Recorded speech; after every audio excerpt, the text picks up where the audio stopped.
Assalamualaikum warahmatullahi wabarakatuh. Selamat siang pemirsa Super TV dimanapun Anda berada.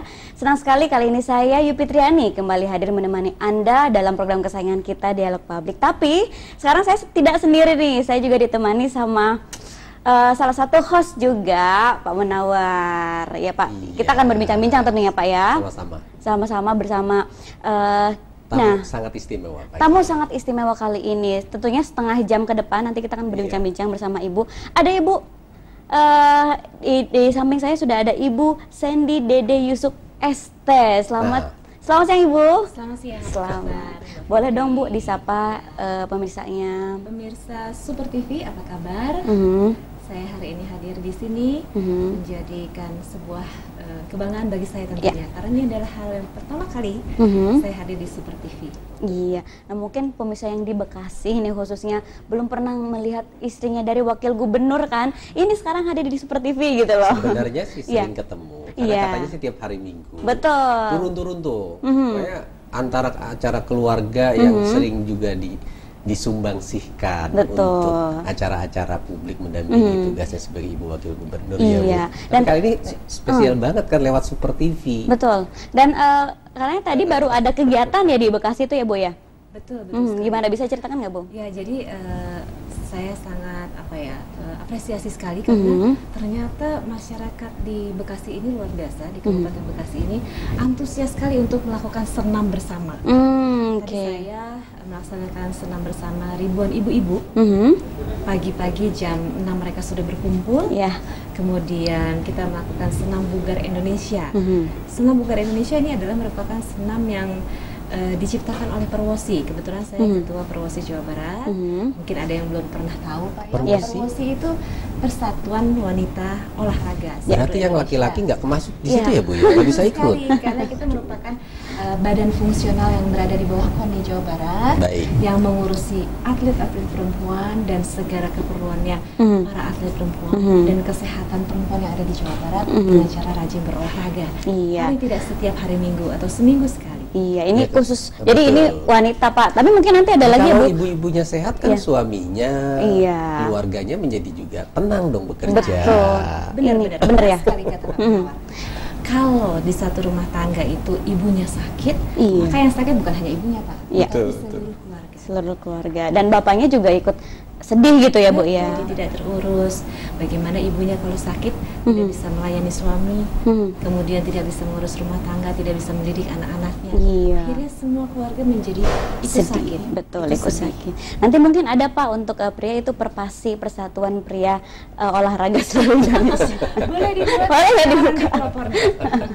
Tapi Bu, selain senam tadi ya, ini kegiatannya apa lagi sih Bu? Apakah memang di setiap daerah itu selalu ada kegiatan seperti itu atau gimana? Ya, jadi Perwosi ini adalah yang dibentuk di pusat. Perwosi pusat ada, kemudian Perwosi cabang seluruh provinsi di Indonesia ini ada. Nah, itu artinya Perwosi pengurus provinsi. Dan ada juga di kabupaten kota se-Jawa Barat ini, ada 26 kota kabupaten Pak, itu adalah pengurus cabang Perwosi se-Jawa Barat. Dan di kecamatan-kecamatan juga sudah ada pengurus ranting. Ranting-ranting Perwosi se-Jawa Barat. Kalau kita boleh jujur ya Mbak, coba lihat di kecamatan-kecamatan atau di desa-desa, siapa sih yang rajin olahraga, yang rajin senam? Pasti ibu-ibu kan? Yang rajin volley ibu-ibu, yang rajin senam ibu-ibu, bahkan sekarang futsal ibu-ibu juga. Ibu-ibu futsal juga ada. Betul. Jadi kami memang menganjurkan kepada masyarakat atau Perwosi di daerah untuk setiap minggu setidaknya mengadakan kegiatan olahraga bersama masyarakat. Jadi kita bisa bergilir dari pengurus provinsi Jawa Barat ini, bisa bergilir ke kabupaten kota, mungkin ke kecamatan-kecamatan untuk melaksanakan olahraga bersama.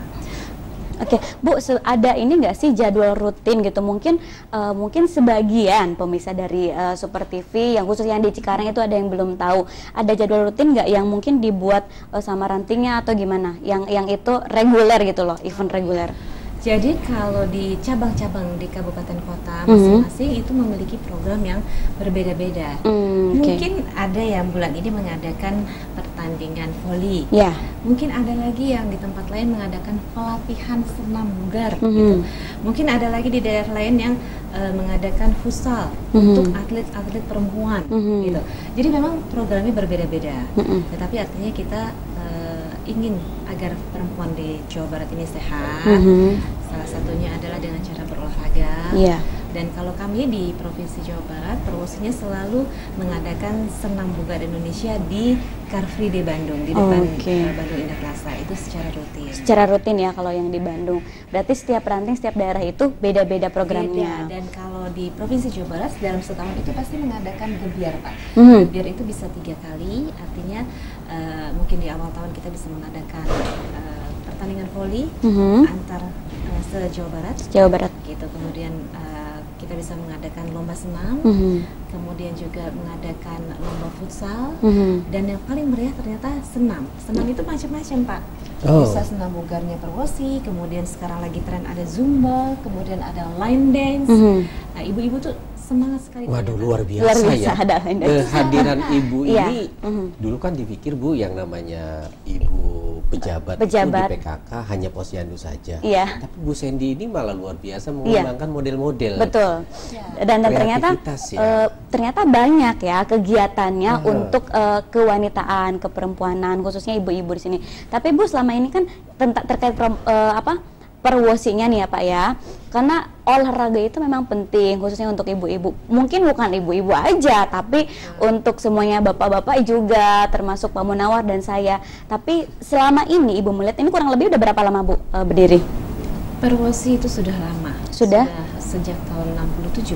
Oke, 67. Jadi di pusat ya. Oke, tapi yang Ibu pegang sendiri udah berapa lama? Oh, kalau saya baru kepengurusan kita itu sampai 4 tahun. 4 tahun. Jadi ini adalah tahun yang ketiga. Jadi tahun depan kepengurusan kami habis, nanti bisa dipilih lagi siapa ketuanya yang bersedia. Gitu, dan tidak hanya ibu-ibu saja, betul, tetapi seluruh kaum perempuan. Iya, seluruh kaum perempuan. Remaja, putri, anak-anak. ABG seperti saya ya Bu ya. ABG seperti Mbak ini, pokoknya kalau ibunya rajin olahraga, pasti anak-anaknya itu mau Pak olahraga. Tapi kalau Bapak mau nawar golf, tentu anaknya ikut golf. Betul Bu.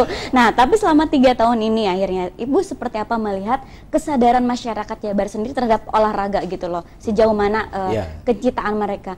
Bu, jangan dijawab dulu. Kayak kita harus break dulu dan kita akan lanjutkan ya Pak Munawar bincang-bincang kita bersama Ibu Sandy, tetapi setelah komersial break berikut ini.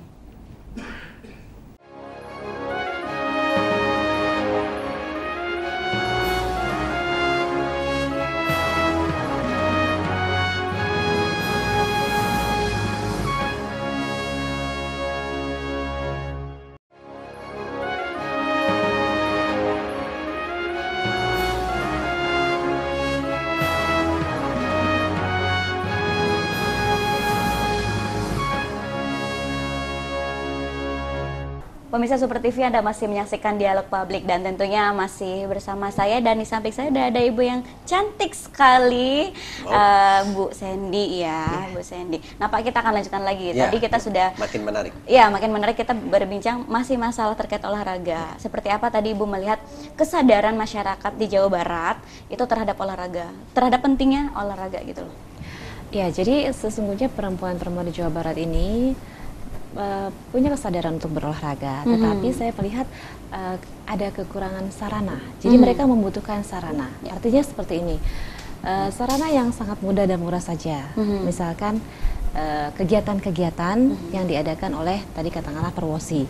Ketika kita mengadakan semacam lomba atau semacam gebiar senam, dan dihadiri dari berbagai kota kabupaten masyarakat, dari desa-desa, dari kecamatan, itu hingga ribuan. Artinya mereka memang haus akan sebuah event, sebuah kegiatan yang terkait dengan olahraga. Jadi mungkin saya bisa memberikan saran agar di kabupaten kota setempat lebih sering lagi mengadakan event-event. Artinya mereka ada sarana, ada wadah untuk melakukan kegiatan olahraga bersama. Tetapi bukan berarti tidak ada, karena di kelurahan, di desa, di kecamatan itu sudah mengadakan selalu olahraga bersama. Ada senam pun macam-macam. Ada senam jantung sehat, ya, betul. senam osteoporosis, senam lansia, kemudian senam tera, banyak sekali. Ya, Bu, tapi kan kalau misalnya kita hanya mengandalkan event, itu kan mungkin sebulan sekali atau mungkin bahkan 6 bulan sekali. Di luar itu masyarakat harus gimana sih? Kan olahraga juga nggak mungkin kita harus mengandalkan itu kan, tetapi kita harus sadar bahwa misalnya olahraga seminggu 2 kali, apa yang bisa mereka lakukan gitu loh untuk olahraga? Ya, jadi tentunya pemerintah Provinsi Jawa Barat juga menginginkan agar masyarakat itu setidaknya melakukan, atau 50% dari masyarakat kita melakukan kegiatan olahraga setiap Sabtu dan Minggu. Nah, ini terus diupayakan dengan berbagai macam cara. Di antaranya saya tadi mengatakan sarana-sarana event-event tersebut adalah untuk memotivasi agar selanjutnya dilakukan di daerah masing-masing. Seperti itu. Dan akhirnya mereka sadar ya terhadap pentingnya olahraga. Ini kan akhirnya berbicara kesehatan ya Pak ya. Ini ternyata Ibu juga menjabat sebagai ketua dari Yayasan Kesehatan Payudara Jawa Barat, gitu kan. So, YKP Jabar. Apa pentingnya ini Bu untuk masyarakat? Ini kan baik laki-laki, perempuan, dan apa hubungannya juga nih ya Bu dengan suami? Misalnya dan kaum laki-laki. Ada sangat terkait dan suami sangat bisa membantu sang istri untuk menjaga kesehatan payudaranya. Jadi begini, YKP Jabar ini kita bentuk tahun 2008, itu kami merekrut para tenaga kesehatan, kemudian juga masyarakat umum untuk menjadi relawan dan pengurus kami.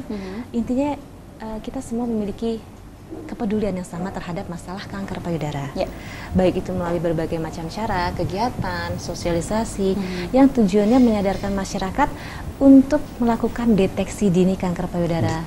Deteksi dini adalah tindakan preventif. Jadi preventif Pak, pencegahan jangan sampai terkena kanker payudara. Kalau untuk deteksi itu dini itu bisa dilakukan dari umur berapa Bu kalau untuk wanita sendiri? Jadi berbagai macam cara melakukan deteksi dini. Yang pertama dengan cara sadari. Pemeriksaan payudara sendiri itu bisa dilakukan sejak seorang perempuan mendapatkan menstruasi yang pertama, haid yang pertama. Jadi 7 hari setelah dia mendapatkan haid, dia melakukan pemeriksaan payudara sendiri. Nah, saya membawa brosur bagaimana cara melakukan pemeriksaan payudara sendiri. Jadi ada organisasinya, ada komunitasnya, ya Bu ya. Ini komunitas ini kami mengajak masyarakat, para pemirsa Super TV untuk bisa bergabung menjadi relawan kami, untuk bisa menyampaikan atau mensosialisasikan betapa pentingnya deteksi dini kanker payudara ini. Dan yang kedua, selain melakukan sadari, nah ini tadi sadari ya, ada cara-caranya, nanti kami bisa titipkan brosur ini untuk masyarakat di sini, di Bekasi. Dan yang kedua adalah dengan cara mamografi. Mamografi itu menggunakan alat mamografi yang ada di rumah sakit. Jadi harus di rumah sakit mana saja Bu? Apakah semua rumah sakit ada nih? Rumah sakit umum daerah tentunya. Rumah sakit umum daerah. Jadi seperti kalau di Bandung Rumah Sakit Hasan Sadikin, karena ini belum bisa menjangkau hingga ke puskesmas. Nah, untuk peralatan itu ya. Oleh karena itu Yayasan Kesehatan Payudara saat ini sedang mengupayakan 1 unit mobil mamografi keliling sehingga kita bisa memberikan kesempatan ini masyarakat untuk meningkatkan pelayanan. Ya, betul. Ya, dan pemirsa, saya kira pemirsa seperti ini tidak perlu menganggap bahwa ini, mohon maaf, bagian dari pornografi. Ini sebuah kebutuhan dasar, ini penyuluhan kesehatan, dan Ibu Sandy betul-betul punya kepedulian bersama seluruh warga untuk mengatasi deteksi dini tadi ya Bu. Iya, betul. Masih ada yang ketiga. Apa itu Bu? Yang termudah ya, dengan menggunakan alat USG. Ultrasonografi. Ultrasonografi tidak hanya untuk melakukan deteksi kehamilan saja, tapi juga untuk masalah kesehatan payudara. Jadi memang ini sangat erat kaitannya dengan anak-anak juga Pak. Kalau laki-laki Bu, laki-laki gimana Bu? Bisakah terkena? Jadi laki-laki kan juga punya payudara Mbak. Jadi juga punya kemungkinan untuk terkena kanker payudara. Walaupun kemungkinannya sedikit, jauh lebih sedikit dibandingkan perempuan. Tapi ini juga perlu diketahui loh untuk seluruh masyarakat. Saya sendiri awat nih Bu. Saya pikir ini urusan perempuan private dari ibu-ibu. Dan jangan lupa menawarkan kalau terkena kanker payudara laki-laki, kalau pria itu lebih sakit Ya. Karena tidak punya kelenjar. Mudah-mudahan kita pemirsa tidak terkena menyimak ya. ini ya, menyimak Iya. ini. Jadi karena tidak punya kelenjar lemak, jadi Ya. dia langsung kena ototnya, kena Iya. jaringan ototnya, itu lebih sakit lagi. Tapi ada nggak sih Bu pencegahan dini yang harus kita waspadai gitu loh terkait kanker payudara Ya. ini? Jadi kalau ditanya apa sih penyebabnya kanker itu, Ya, ya, jadi betul. belum ada, belum bisa diketemukan penyebabnya, tetapi faktor resikonya itu kita semua bisa hindari. Apa Bisa. sih faktor resikonya? Ya, apa itu? Yang pertama ini terkait dengan perilaku hidup bersih dan sehat, baik menjaga diri, lingkungan, tempat kerja, tempat ibadah dan sebagainya. Ya. Kemudian yang kedua, makanlah makanan yang sehat, yang bersih. Yang Artinya bersih. jangan mungkin sering-sering mengandung makanan yang mengandung zat pewarna atau zat pengawet. Kemudian jangan merokok. Jangan merokok. Ya, jadi jangan merokok. Baik itu perokok aktif maupun perokok pasif sama-sama memiliki kemungkinan yang menjadi pemicu kanker payudara. Oke. Gitu. Jadi itu ya. faktor risikonya. Jadi lebih karena pola atau gaya hidup. Ya. Jadi sebenarnya kalau ditanya apakah ini dikarenakan genetik? Adakah Tidak, faktor bukan dari faktor- genetik? faktor Faktor turunan tidak besar, tetapi yang lebih besar adalah faktor gaya hidup kita. Gaya hidup seperti apa, Bu? Lifestyle. Iya, Ya, lifestyle itu tadi, yang tadi ya. lifestyle yang tadi. Jadi cara pola makan, pola asupan gizi yang dimakan itu Makan. seperti apa, Iya. kemudian apakah gaya hidup sekarang itu yang tren ternyata Malah mereka banyak menganggap bahayanya ya. minum-minuman yang beralkohol, Minum-minuman dan beralkohol. sebagainya. Jadi sangat bermanfaat Iya, untuk pemirsa Super TV dan kita. Dan terutama generasi muda Generasi muda. Dan sebenarnya gaya hidup sehat itu klasik dan teman-teman sebenarnya udah tahu Bu. Cuman Betul. mungkin untuk menjalankannya kadang susah. Ada yang merokok, mungkin minum-minuman keras dan lain sebagainya. Ini satu lagi nih pertanyaan sebelum break.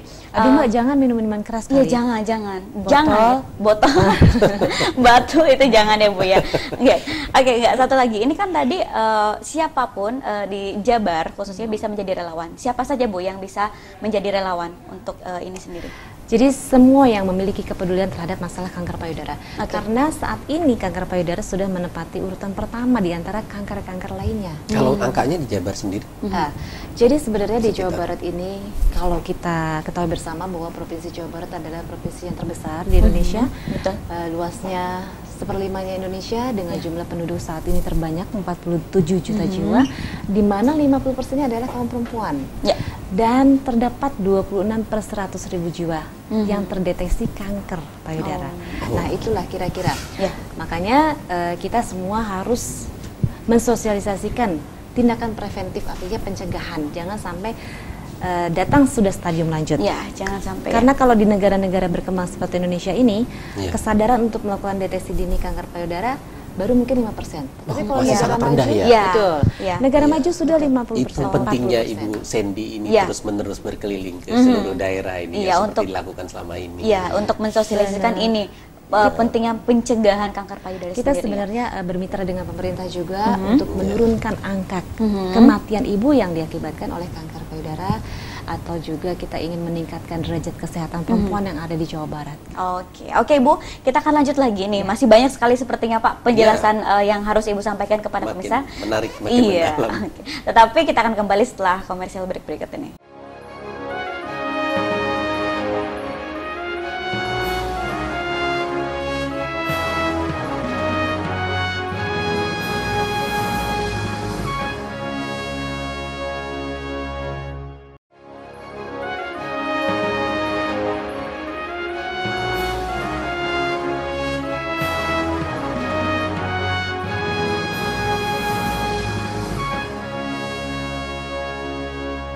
Pemirsa Super TV masih di Dialog Publik dan kita akan lanjutkan kembali bincang-bincang kita bersama Ibu Sandy Dede Yusuf ya.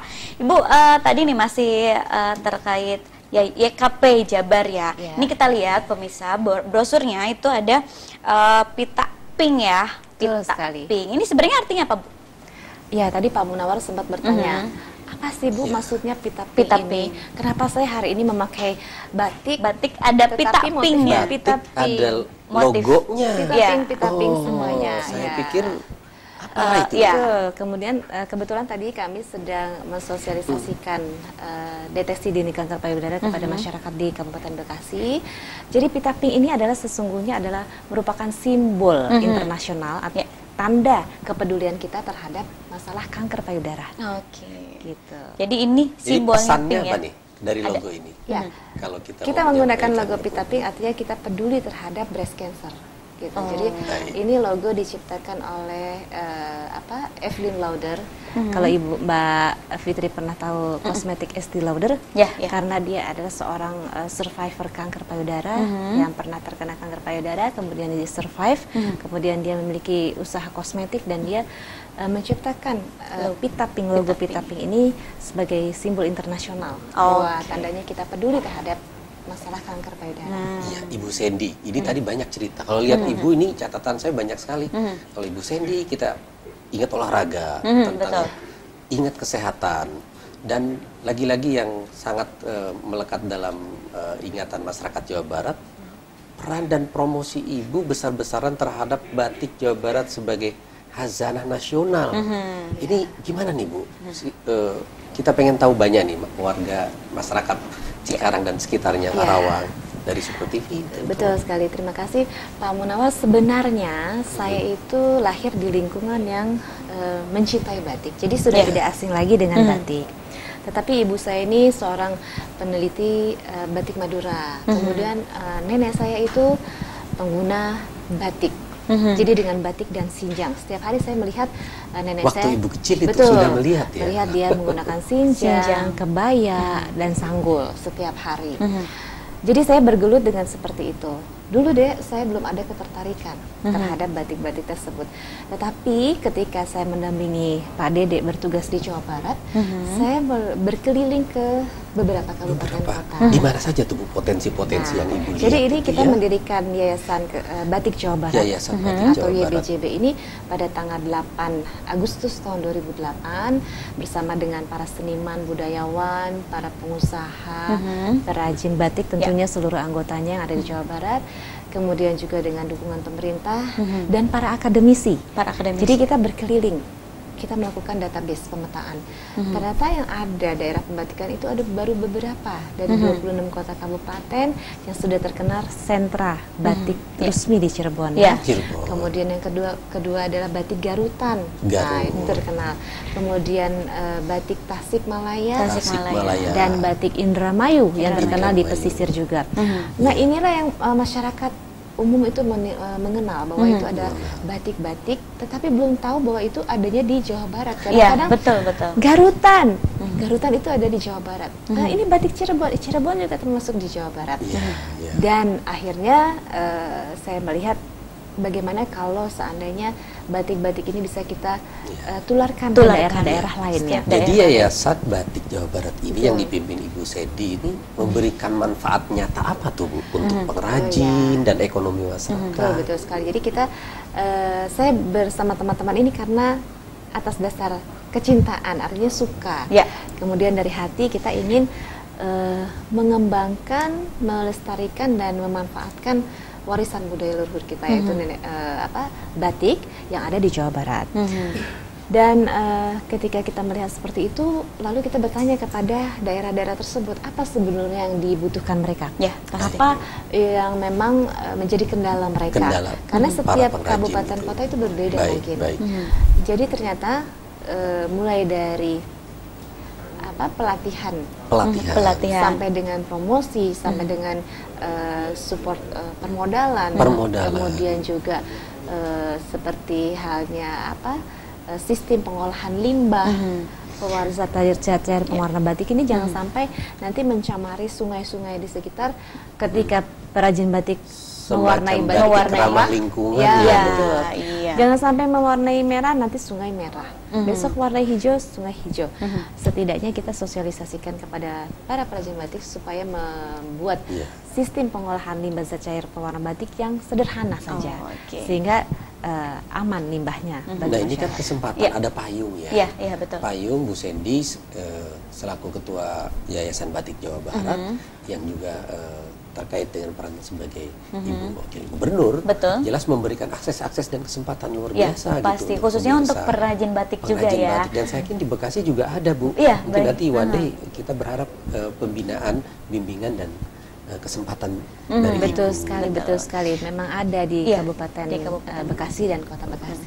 Nah, Bu, ini kan akhirnya di Jawa Barat ternyata banyak ya, Pak, yang menjadi pengrajin batik. Dan pasti kita tahunya setiap daerah itu mempunyai ciri khas yang berbeda dong, Bu. Iya. Nah, khasnya apa tuh kira-kira yang bisa kita jual, yang bisa terlihat, yang bisa dijual. Bisa jadi kebanggaan. Memang setiap daerah itu memiliki ciri khas. Artinya mereka membuat satu motif atau desain dari kearifan lokal daerahnya. Ada yang melihat dari sumber daya alamnya, kemudian ada yang menuangkan dalam batik dari sejarah kabupaten kota tersebut, dan bahkan masih banyak lagi yang mereka tuangkan dalam kain batik itu. Jadi memiliki makna dan filosofi masing-masing. Oke. Tapi Bu, ada nggak ya yang nantinya mau diangkat sebagai batik ini jadi ciri khas Jawa Barat gitu loh? Misalnya kita akhirnya yang paling bagus misalnya Indramayu menjadi ini loh ciri khas Jawa Barat gitu. Jadi lebih ada nggak ke situ? Jadi kalau kita berbicara nilai seni, nah itu tidak bisa kita ukur bahwa ini yang bagus, ini yang lebih bagus, ini yang kurang bagus, karena semua memiliki khas nilai yang memang itu adalah buatan tangan manusia yang mereka mungkin membuatnya dengan sepenuh hati, dengan rasa, ketulusan, keikhlasan, dan kesabaran. Itulah dari seorang perajin batik. Jadi kita tidak bisa bilang bahwa motif ini lebih bagus, motif ini jelek. Kalau ditanya apa sih yang bisa mencirikan motif Jawa Barat, banyak sekali yang sudah sampai ke mancanegara, seperti halnya mungkin semua sudah tahu motif Megamendung. Motif Megamendung dari Cirebon ini sudah sampai ke mancanegara. Tetapi yang lain-lainnya juga tidak kalah. Misalnya di Indramayu banyak sekali motif flora dan fauna karena di pesisir. Kalau kita lihat di Garut, batik Garutan dengan dasarnya yang warnanya kuning gumading, dengan motif kupu-kupu, dengan motif merak ngibing yang warna-warnanya cenderung ke warna marun, warna biru, itu ciri khas Priangan. Kemudian batik Tasikmalaya, mereka melihat lancah atau laba-laba lalu dituangkan ke dalam kain batik. Jadi seperti itu lebih. Kalau berbeda dengan batik Jogja, batik Solo yang memiliki mana filosofi berbeda. Mereka digunakannya harus kapan, misalnya untuk menikahkan, terus motif ini artinya apa. Kalau di Jawa Barat lebih kepada apa yang dia lihat, lalu diekspresikan langsung dituangkan ke dalam kain batik dengan warna-warna yang begitu cerah. Nah, dengan potensi yang besar seperti ini dari tadi kita cerita ya, Jawa Barat sangat bersyukur punya seorang ibu olahraga, ibu kesehatan, dan ibu batik yang ini memberikan harapan besar bagi masyarakat Jawa Barat kepada ibu. Dan pastinya khususnya untuk batik nih apa ya, ternyata kita harus lebih cinta dong terhadap produk sendiri, itu batik budaya lokal tentunya, dan itulah yang dibawa sama ibu ya untuk menambah kecintaan masyarakat terhadap budaya lokal sendiri gitu. Oke, tapi sayang sekali sepertinya kita harus pasti banyak yang penasaran nih, Bu. Baik yang penasaran. Tapi nanti biasanya ini ada sosialisasi event lagi ya kalau untuk batik sendiri, Bu. Mungkin ada event terdekat, teman-teman bisa datang atau gimana? Kalau batik ini memang promosi yang paling baik adalah melakukan pameran-pameran baik di lokal Jawa Barat, nasional atau internasional. Perlu saya sampaikan bahwa di Jawa Barat ini saat ini sudah ada 26 kota kabupaten penghasil batik. Kalau dulu mungkin tadi saya sebutkan baru ada 4, setelah 5 tahun ini dan setelah UNESCO menetapkan bahwa batik sebagai warisan budaya dunia tak benda dari Indonesia, maka ternyata pemerintah dan seluruh elemen masyarakat memberikan perhatian luar biasa. Nah, ajakan Ibu apa nih sekarang kepada warga Jawa Barat yang semua menanti lebih banyak lagi sentuhan bimbingan Ibu? Baik, jadi kalau UNESCO menetapkan bahwa batik sebagai warisan budaya dunia tak benda dari Indonesia, artinya menjadi tanggung jawab, menjadi kebanggaan kita semua, tetapi juga sekaligus menjadi tanggung jawab kita untuk memeliharanya, mengembangkan dan memanfaatkannya. Dan tentunya saya juga sangat berharap adanya regenerasi pembatik. Jadi jangan sampai tidak ada regenerasi lalu putus, lalu tidak ada yang mau membatik lagi, dan apabila tidak ada yang memiliki perhatian terhadap batik, tidak ada yang mencintai batik, yang mau menggunakan batik, maka mungkin UNESCO bisa mencabut kembali. Ya, oke. Nah, oleh karena itu saya menghimbau tentunya kepada generasi muda juga, marilah kita cintai dan bangga menggunakan batik Jawa Barat. Oke, cinta dan bangga, dan kita harus memelihara. Terima kasih untuk Ibu Sandy. Sama-sama. Terima kasih, Nanti Ibu, atas lain waktu ya kehadirannya Pak ya, di kita TV, ngobrol ya. lagi Ya. tentunya dengan banyak hal yang perlu kita angkat khususnya di Jawa Barat ini. Tapi kita harus pamit undur diri. Jangan pernah melupakan warisan budaya Indonesia. Jadi kita harus memelihara dengan cara menggunakannya deh ya Bu ya, menggunakan batik itu sendiri. Oke, sekali lagi terima kasih dan sama-sama terima kasih atas hadirannya. Akhirnya saya Yupi Triani dan juga saya Munawar Fuad beserta kru Super TV yang bertugas mohon pamit undur diri. Wassalamualaikum warahmatullahi wabarakatuh. Waalaikumsalam.